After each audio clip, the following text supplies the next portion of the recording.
Okay, here we go. Another podcast from SilentEgo.com, the soul of the entrepreneur and life beyond the spreadsheet.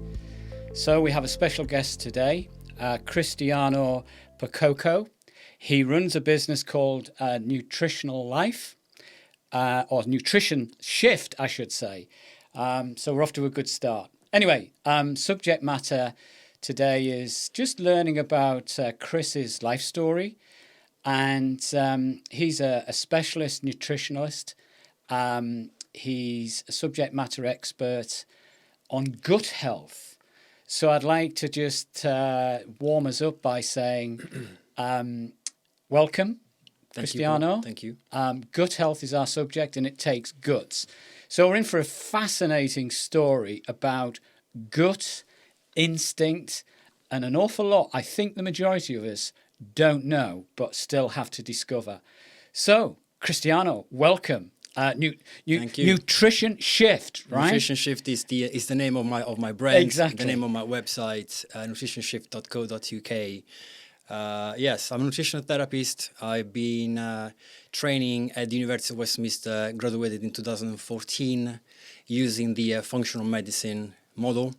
And since then, I've been practicing clinical nutritional therapy, first in London, where I used to live, and now I base myself in Bournemouth, and I have my clinical practice there. So yeah. It's great, and I know I've got to know you over the last couple of years, Chris.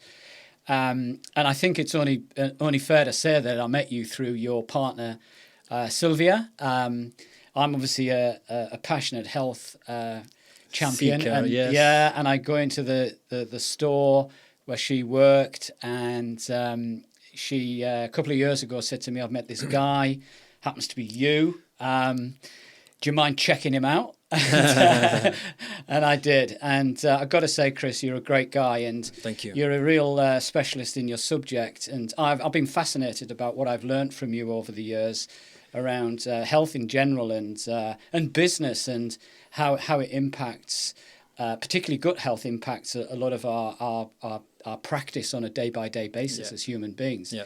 But just stepping back, I mean, life hasn't always been easy for you, has it? Not to say it is, but you know what I'm trying to say. Italian, etc., interesting heritage there. I remember you telling me the story. So it'd be good for our listeners and viewers just to hear a little bit about yourself, if that's okay. So yes, I moved up to the UK 23 years ago now. Originally wanted to stay for 3 months only. Wow. There was something there that I liked that made me stay 23 years. I was always interested in health. My grandmother was a physiotherapist, and because back in the days I used to play loads of sport, I did have the passion of the human physiology, the body, and how the body reacts to touch, for instance, to massage. And I carried on that passion in London, where I studied few courses in aromatherapy, Indian hand massage, and I used to work as a massage therapist for about 2 years.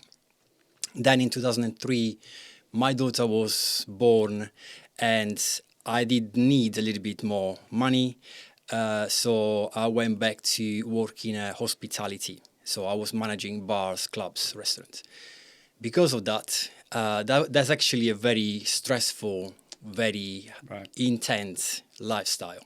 Yeah. I used to work maybe like 70 hours a week, every week, including bank holidays, weekend, New Year's Eve, all of that. And I used to drink a little bit. I was, smoking as well. My diet wasn't great. I was under immense amount of stress. Right. And a combination of all this made me quite ill. I became clinically depressed. Okay. And if I think about that now, it's like, miles away. I was taking antidepressant for some time. I had fibromyalgia. So my body was a little bit in a mess. Right. And yeah, if I think about that, I still feel emotional, because that has been like one of the most challenging times Yes. of my life. Yeah. And because of that, one day I had a massive insight. I was really bad in bed. I couldn't get out from my bed. And I had like this incredible insight, which was just one word, which said nutrition. I got up the bed and I started making my own research to which institution was giving the best nutritional course. And I found the University of Westminster in London. I have applied, they had 300 applications, and I got to one of the 33 places, and I was just over the moon because of that. And that single experience changed my life forever. Wow. And I can only thank the amount of distress I was in, the very ill body I lived in for a long time, because that was the trigger, the input that made me look into a solution to that problem. And deep inside, I exactly knew that I had to go within. So that's when everything, my journey started. It started, which is fantastic. So once again, it's a good message, isn't it? That adversity created, this vocation and this passion that you have now. So in some respects, there was a guide there. There was an instinct that came through that actually led you to, start thinking about nutrition, start to look after yourself, but more importantly, start to study it, and then apply, a level of devotion around really reinventing yourself from inside out. So quite a big calling back in the day. It was. And I'm extremely so thankful for having experienced that, the transition into what I am and what I'm doing. But most of it is the pleasure and the honor to be able to help so many people like me, because I specialize in digestive health, but also brain function and mental health, alongside autoimmunity, weight loss, skin problems, and a few others, cancer as well. I have an NTC certificate which allows me to work with cancer patients during and after treatment. So this incredible honor and opportunity that I can work with people that need health, happiness. It's what makes me wake up every single morning. I'm extremely passionate about it. Well, I know that, because I remember when I first, or possibly met you for the second time. It was in a store. It was a health food store that you were at the time representing, obviously, a brand. It was all related to gut health. That's correct. And I'd been in to obviously pick up my weekly whatever I pick up. Happened to be chatting to Sylvia, and she introduced me to you, and I could just tell the energy that you distributed to me regards gut health. You were good enough to let me sort of test the products for myself at the time.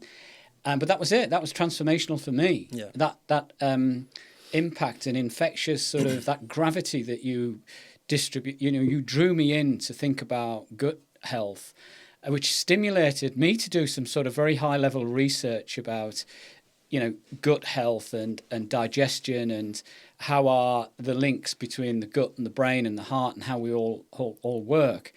And I found it fascinating. So for our listeners today, I think it would be great for them to hear what that's all about in kind of layman's terms. I mean, not at the biology level, but what it actually means to have good guts, let's call it that, and how good guts makes good impact in general life, and also let's go down the negative side, what bad guts does. And it would be great for us to hear that insight and that story. So, Paul, my take on all this, first and foremost, I do not believe that humans have to become or need to stay in a state of chronic illness. The human body has the innate ability to self-heal as far as we provide the body with the right cofactors for the body to do the right thing. Because the body has been designed to live until your very last breath. The body will try to repair, to heal, and to allow you to experience life on this planet. But then, circumstances, dietary factors, and lifestyle factors will impact on your health. So you can either live and eat to thrive and for well-being, or you can eat and live for disease. There is nothing else that makes people sick and ill except for what you do, what you think, and what you eat. No aliens have arrived on planet Earth yet to make us ill. It's just a matter of what you do, what you think, and what you eat. So I do understand that, and I understand that the digestive system, your gut, is an interface between your own body and the external body, and the external world. So anything that you put in your digestive system can either help you live, or can create a diseased and imbalanced body. So digestive health is paramount for what I've seen with all my clients, is paramount in any problems, any disease, any conditions, like, brain functions, things like depression, anxiety, Alzheimer or Parkinson's, any inflammatory conditions like rheumatoid arthritis, or like painful conditions like fibromyalgia. There is always a link to your digestive system. Wow. Once you start impairing and, once your gut becomes imbalanced due to many factors, then there will be health consequences. And unfortunately, the government is, the guidelines that we get from governments or governmental bodies, they are just okay, but I think they need to be upgraded in terms of what people should be eating or not. So it's very, very important for people, for instance, to do to follow what the government says to a certain extent, but also to listen to what the alternative and complementary medicine has got to say.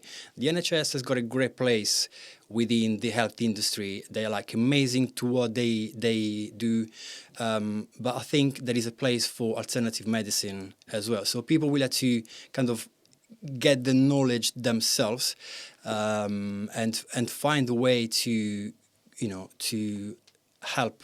Sure.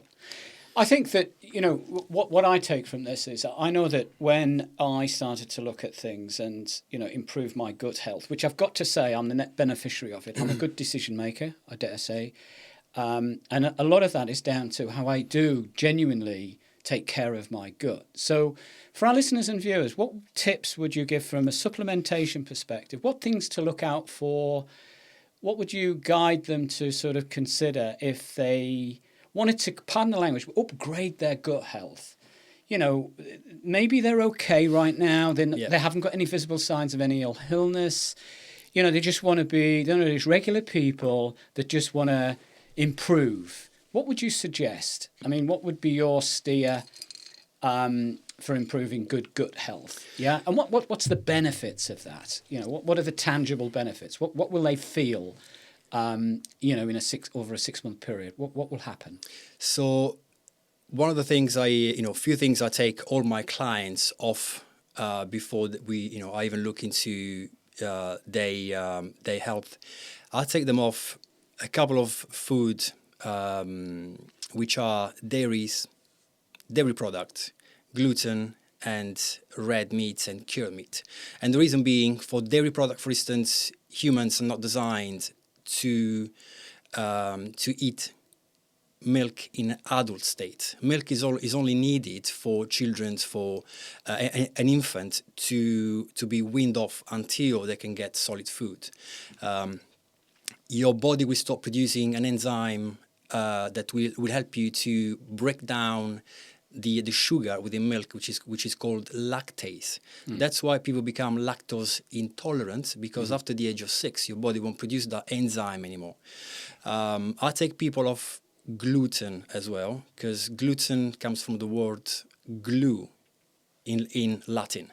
And gluten, many people might not be gluten intolerant, but there is a sensitivity to gluten. So there is something called non-celiac gluten sensitivity. So gluten is not, some people might be okay with it, but otherwise you will be better off not eating it. And the other thing is like red meat and cured meat. The World Health Organization has declared cured meat as carcinogenic as cigarette smoke. So cured meat like bacon, chorizo, ham, they've been classified as carcinogenic, and they are in the same category as asbestos. So these are like things that normal people do not know, and governmental bodies still have to catch up with this knowledge. For what concerns your digestive system, as I said earlier, it is an interface between the external world and the internal world. Think of what is inside your digestive system. Your digestive system is a tube that runs from your mouth to your anus. Anything inside that tube is actually external to your body. It is an odd concept, but only when the food from your gut lumen will get absorbed through your gut wall into the body, then it's inside you. But this food inside your digestive system will have a major impact on your health. Your gut is also the host of 100 trillions of gut microbiome, of gut bacteria.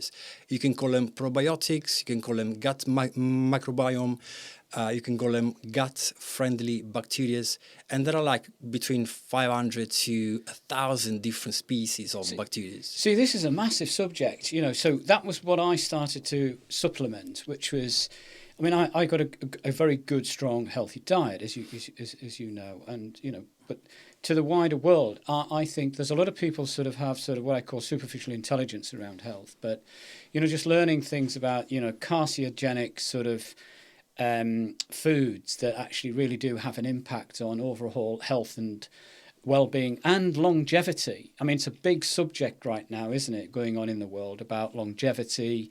But coming back to this micro piece, I know I take the prebiotics that you recommended and probiotics. And what's the difference between pre and pro? That's a big subject for me because, so I think you've got two types, and I often think, well, am I taking the right one? And why am I taking a pre and a pro? What does that mean? But I also went another layer two down, Chris, on how this. It has an intelligence to itself. You're talking about psychology of the gut. It's phenomenal. I know we use the term gut feeling, but there's a reality there. That's not a mystery. That's a psychological truth. That is a sense that we have as humans that we often ignore. Yes, indeed, yeah. So if you've got a toxic gut, does that mean that you end up with impaired decisions, or you're not functioning mentally correct because your gut's not in a good place? Can that happen? Yes. So by answering in order to your point, so the difference between prebiotic and probiotic is that the prebiotic is food for the probiotics. Right. So prebiotic is what is called also fiber. And it only comes from plant-based food. So your legumes, your nuts, your seeds, your vegetables, your fruit. You won't find fiber or prebiotic in animal sources. Right. And that's one of the reasons why the Western world is, let's say, diseased, because of a lack of fiber. Okay. The UK government still recommends 5 portions of fruit and vegetables of fruit and vegetables per day. That's your 5 a day, and they say, but if you eat 8, it might be better. On average, the UK citizens eat 2 portions of fruit and vegetables per day. If you look into what the Japanese citizens do, they eat on average 13 portions of fruit and vegetables every single day. And the Japanese government recommends to eat 17 portions. That's one of the reasons why the Japanese are the longest lived people on the planet. They have other things in place, but definitely the digestive system and this higher fiber intake, it's one of the things that may improve their longevity. And talking about longevity briefly, the 3 hashtags that are always used within my posts are health, happiness, and longevity. And in terms of what the gut microbiome or actually the link between your gut microbiome and the brain function, you need to know that within your gut bacteria, this gut microbiome interacts with your vagus nerve. The vagus nerve is the longest of the cranial nerves, stems out from the brain stem, and is the longest and most important of the cranial nerves, and it innervates your organs, your heart, your lungs, your diaphragm, all your digestive organs, your digestive tract, all the way down to the pelvis. So it also controls things like fertility, arousement, but it's the vagus nerve keeps you alive. Is in control of your breathing.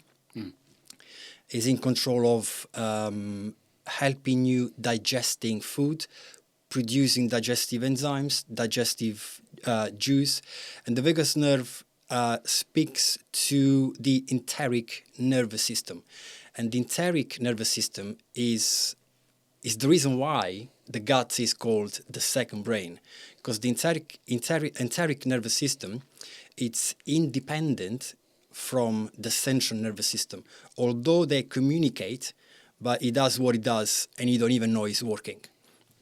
And that's the reason why it's called the second brain. Or is it the first brain? Huh? I mean, it is an interesting subject because you've got this brain that, you've got the brain, the ego, you've got the heart, you've got the gut. There's a lot of sort of talk and debate out there right now with heart-centered, leadership as an example, gut feeling, senses. And I think just bringing it into... I'll just make a point on the government piece at the minute. I mean, it's classic our government, isn't it? We're behind the times. Recommending 5 portions of fruit and vegetables to sort of keep us healthy, whereas the Japanese are like ahead of the game times 300 or 400%. The other thing about Japan, I didn't realise this until a couple of years ago, that the word retirement doesn't actually feature in the dictionary. It doesn't exist, that's right. It doesn't exist. And the longevity that they have out there, the productivity, I think what we are good at in the UK is propaganda. Smoke and mirrors. But the reality of it is we're not very healthy. Let's get one thing clear. I mean, if you don't mind me saying, obviously you're a fine specimen of an Italian man there. So, thank you so much. That's the med diet for you, isn't it, in some respects? I'm not far behind you, obviously. You're doing great. Yeah? Yes. For my years, I was 84 yesterday, but I used palm olive. Well done. But, these points are amazing. There is so much intelligence that you're sharing there that most of us don't know anything about. Unfortunately. We are ignorant, aren't we? Of ourselves. I mean, you must see this. And I know you're a very professional person and, one of the most professional people I've ever met, I've got to say. So from a listener's perspective, Cristiano is an incredible font of knowledge and I could speak for probably 8 hours flat on this subject. But just zeroing in on some some things that maybe our listeners could sort of benefit from right now if they were to sort of get up tomorrow morning and change a few things in their diet? What would you recommend outside of the the prebiotic and the probiotic supplementation? What other things would you recommend? So from a podcast interview, you can't really say what will be beneficial for everyone, because I don't use a one fit all approach. Right. Every single person, we're all different, yeah. Or every single person will have a different, will need a different approach, different advices on nutrition and lifestyle. Yeah. But also the emotional field as well. As I said earlier, I will definitely limit or eliminate those 3 foods I mentioned earlier: dairies, gluten, and cured meat, and limit to as much as possible red meat, especially the barbecued type of red meat. Then on top of that, I for instance, have a highly plant-based diet. I'm not 100% vegan, but my meals, I'll say, will be 90% vegan meals. And I supplement as well. So I don't know what I don't take, what kind of nutrients I'm not taking in. So I supplement a little bit as well. My cabinets are like packed with supplements, because I'm lucky enough to work for the industry and I know what supplement does what. And, every now and then I experiment with few. For what concerns your digestive system, anything that is pro-inflammatory, like gluten, for instance, is pro-inflammatory. Trans fats are pro-inflammatory. Hydrogenated fat from deep-fried food, for instance, I wouldn't use too many or too much of it. Also, things like processed food, processed carbohydrates, things that we sometimes we indulge into, things like cakes and things like that. But otherwise, what I would say, rather than not what to eat, have a heavily plant-based diet, rich in fruit, vegetables, your nuts, your seed, your pulses. Make sure that pulses are well cooked, because pulses do contain phytates, and phytates are compounds which are anti-nutrients. If pulses are not cooked thoroughly, these anti-nutrients will impair other nutrients absorption. So that's very, very important that pulses and legumes and your beans are cooked thoroughly. So these ones I say would be the main guidelines, and alongside that, perhaps have your maybe some fish would be okay, especially the oily type of fish. Your salmon, your sardines, your mackerel.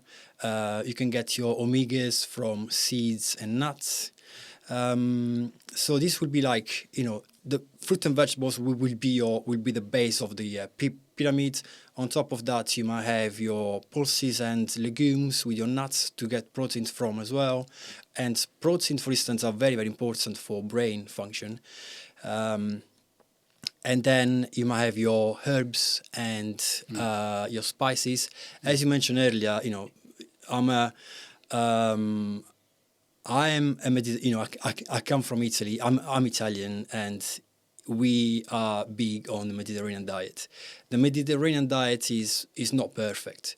I have with my clients, I adopt a twist on the Mediterranean diet, which I believe it's one of the very good ones to take in consideration. My clients do tend to being given a slightly adjusted Mediterranean diet. I use they can eat pasta, for instance, as far as is gluten-free pasta, or they can take some bread as far as is gluten-free bread.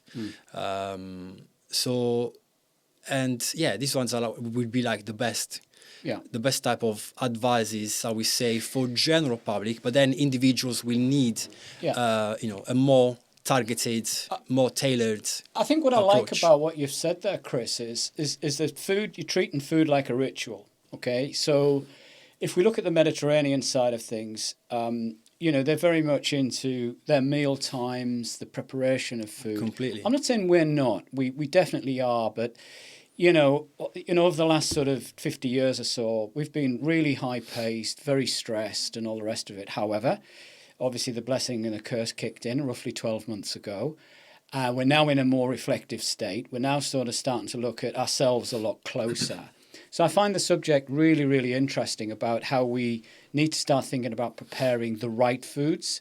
So that we are now, and my research is telling me we're on the precipice of like the longevity, generation. Everybody's going to start looking after themselves at a new level. You just have to see it at the physical side. More people are out walking, looking at, getting fresh air. They're sort of exercise is great outdoors because the gyms are closed. Meals are now becoming more ritual based. Are we now seeing the rise of nutrition? Are we looking at precision nutrition, meaning we're not just into pacifying ourselves with food, but we're actually nurturing ourselves with food. So we're starting to look at ourselves from inside out. We've got a very cosmetic world that we're living in. It's all about how you look. But obviously beauty starts within. And obviously Completely. the gut is the centerpiece of everything. I mean, it's feeding the brain. It's obviously creating all the hormone balances. It's central, isn't it? So in some respects, if we're saying, overall health, without question, getting good gut order in place is absolutely fundamental for whole body wellness and vibrancy, expressing life to the fullest.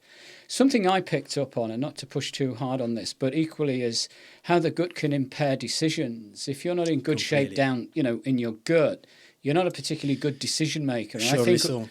all the businessmen out there right now, if you're in bad shape from a gut point of view, there's a probability you might be suffering levels of stress that's coming from levels of inflammation in your gut, but equally having a big impact on your psychology and the way that you're actually feeling mood-wise. And I mean, it's everything, isn't it? It is a minefield. So going back to the digestive system and your gut,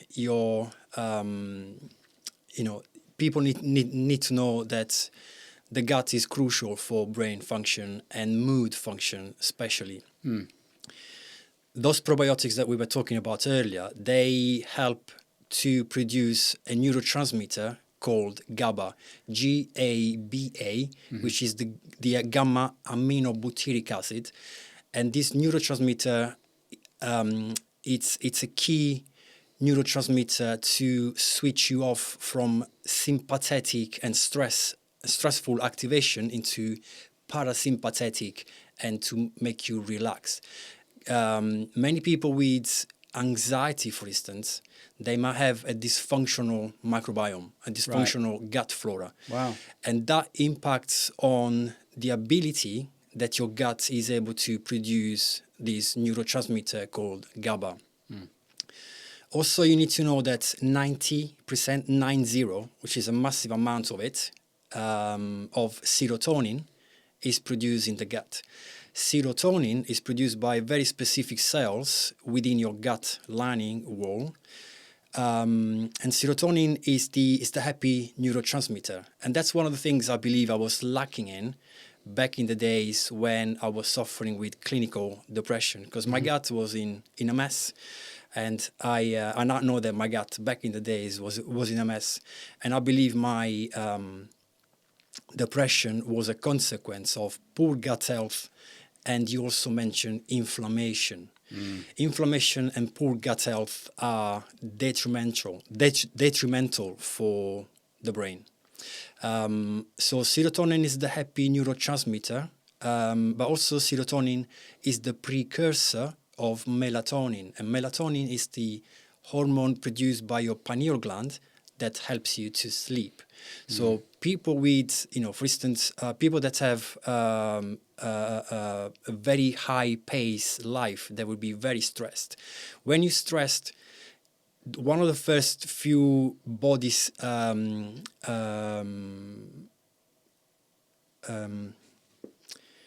when you stress, one of the first body system to go is your digestive system, alongside your ability to reproduce. Because, for instance, cortisol, which is one of the main stress hormones, decreases testosterone production. And that's one of the reasons why, for instance, in London, there is a boom of fertility clinic. Because London life is very high pace, it's very stressful. And it's also quite toxic because it's one of the most polluted cities on the planet. And stress, pollution, antibiotics, medications, pesticides in food, they will all impact on your gut microbiome. They will kill your gut microbiome, which will impair your ability to produce these neurotransmitters, which might affect your mood, might affect your sleep patterns, so on and so forth. So looking after your digestive system will definitely be a priority for anyone. And in terms of brain function, once you start just to boost those neurotransmitters and the way they interact and communicate with the brain, the communication is done via the vagus nerve, as I mentioned earlier. And the vagus nerve gets activated during a parasympathetic mode. So we have two sides of the autonomic nervous system. One is the sympathetic nervous system and one is the parasympathetic. The sympathetic is what gets activated if you run away from a tiger, if you are under stress, fight or flight mode. The parasympathetic is what keeps your homeostatic balance in check. And only during a parasympathetic mode, when you are relaxed, that's when the vagus nerve is activated, and that's when your gut is able to communicate with the brain and vice versa. So stress is one of the worst things that humans can experience. Acute stress is actually good. Acute stress will stretch your boundaries. Acute stress will actually help neurogenesis, which is the formation of new neurons in the brain, especially in the hippocampus. The hippocampus is part of the brain which has specialized for high cognitive function and memory. So it's part of the brain that, for instance, leaders, CEO, managers will use a lot.